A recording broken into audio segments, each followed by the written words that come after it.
Now for our next scheduled comic. This gentleman runs a show every Tuesday night for local comedians at the Spotlight Bar. It's an open mic. What a legend, what a freak. Welcome to the stage, Mr. Chris Paugh!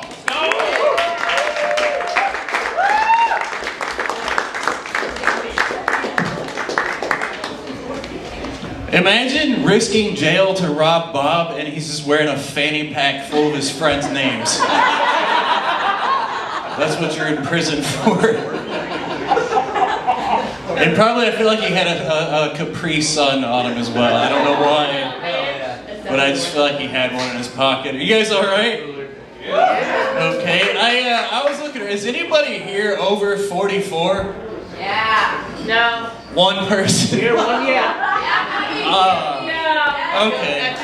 One other person as old as me. I am going to fill my pockets with rocks and walk into the lake after this. That's what I'm going to do. I'm just about the oldest person in here. I was born in '81 though, so I claim millennial, like right at the cutoff. People my age like debate. They try to, like, a lot of people don't like letting people call them a millennial. So they'll insist that they're Gen X, and those people are dumb assholes. Those people are jerks. I hate Gen X. I did drugs growing up, so I hung out with older people a lot, and I hate those motherfuckers. All they do is complain about how easy kids have it these days, and I'm like, yeah, man, that's what I was trying to do. That's the whole point of being a human being, is to make it better for the next group of them. And they get mad about it. They're mad about a lot of dumb shit. They have all these meme pages where they'll share these memes that are like, our curfew was the street lights and we turned out fine. No, you didn't. You were the most molested generation ever. You couldn't eat breakfast in the 80s without seeing one of these missing fuckers on your milk carton. It wasn't that safe, you dumb assholes. I saw another one, they're like, oh, we sat in school and watched 7 astronauts die on the Challenger. I guess we're built different. Are ya? I watched 9/11 in a company van when I was 21. I watched 450-something temps burn for each astronaut you watched. Fucking jerk. The whole generation of jerk-offs. Assholes. We didn't have peanut allergies. No, you just mysteriously died in the lunchroom while swelling to death, you fucking idiot. Just because we have a name for it doesn't mean it didn't exist. Stupid motherfuckers. Exactly a Gen X behavior, to take it personally when you talk about an entire generation. They had one cool guy, Kurt Cobain, right? When I was 14 and he was 27, I thought he was a goddamn genius. But now I'm 44 and he's still 27. Turns out that guy was a fucking moron. He was an idiot. He wrote 4 albums about his parents' divorce during Desert Storm. Wash your hair, you selfish cunt. Something's in the way. Yeah, it's not a bottle of VO5, you fucking loser. He fucked one bad bitch and he blew his brains out. 44-year-old millennial. I've been fucking women for 33 years with neck tattoos and smoke Newport 100s while they flip their beans with power tools. I think I should be the voice of a generation. They make you choke them. He was a fucking pussy. 4 whole albums, you fucking dickhead.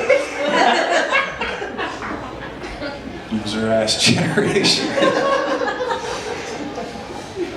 I prefer millennial. I like millennial stuff. I like iced coffee. I like avocado toast. I like ass to mouth. Yeah, I think Aubrey Plaza's very charming. No, millennial shit. That's what I'm. That's right. Aubrey Plaza in tongues and buttholes. That's what we do. That's all you need. Yeah. Yeah. Alright, leave that alone. I have a weird job. I pick up bodies for funeral homes. Stop. It's a job they pay me for. It's not a hobby. It's not like I just drive around going, hey, you gonna finish that? Can I have it? No, they pay me to do it. It's weird. It's a weird job. I like it because I get to be kind to people on the worst day of their life. And that's what I like about it. But people are weird as fuck when they're grieving, and you have delusions when you're sad. And the biggest one is somebody always says this. They go, oh, he looks so peaceful. And then I look down at the bed, they're doing this. And I'm like, what did he look like when he was alive?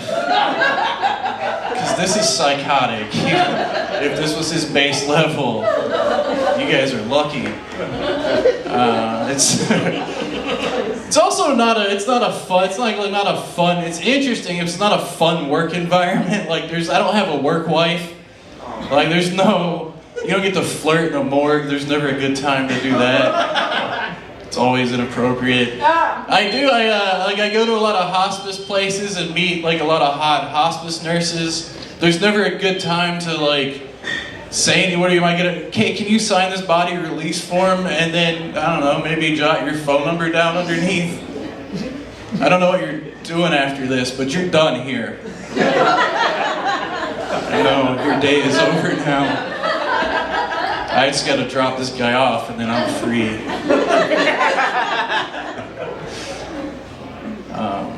There's sad calls. It was like a really sad one. There was this car accident. It was like a young guy. And he was drunk, and he was having a fight with his girlfriend. He's text messaging, and the last text he sent was, I'm gonna kill myself if you break up with me. And that's really fucked up. There's not a joke about that. The first thing I did, I was there all night. I go home because I have a son about the same age, like 18, 20 at the time. And I called him, and I'm like, hey, listen, please don't be out here drinking and driving and tagging. I told him the same story. And he was like, listen, Dad, you don't have to worry about this. I would never do anything that irresponsible. I would drive all the way to that bitch's house and tell her to her face I was going to kill myself if she broke up with me. So that's a joke about how I raised pretty good kids. Integrity of that kid. Got one more thing, I'll get out of here. I accidentally broke some guy's neck. He wasn't using it anymore. He was dead when I got there. He was this old guy. He was in a nursing home, and he had like a hunchback. Like a severely, he was shaped like a candy cane. So when I got him back to the morgue to put him into the drawer, his chin kept bumping the top of the drawer and it wouldn't close. So I'm like, shit, so I roll him to the side, I get it closed, and then I realize, oh shit, I forgot.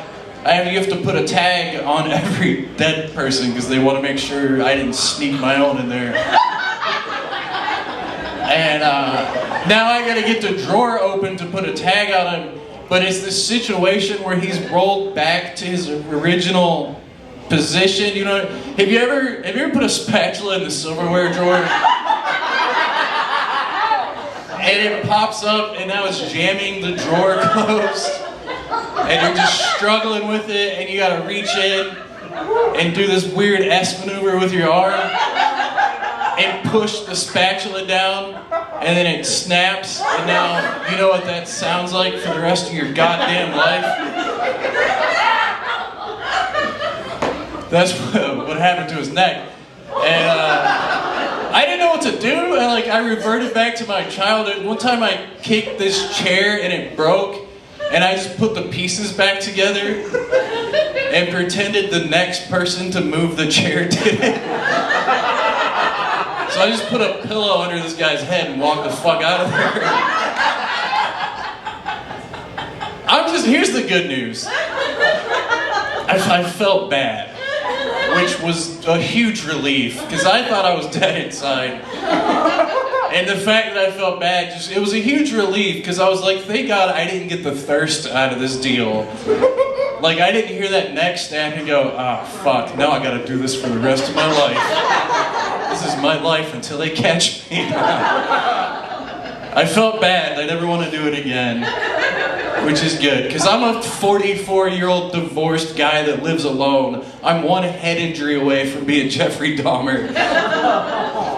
I don't want to fuck up. I gotta be careful what I come about. That's what I'm... Okay. I didn't come. That was the point. Alright, thank you.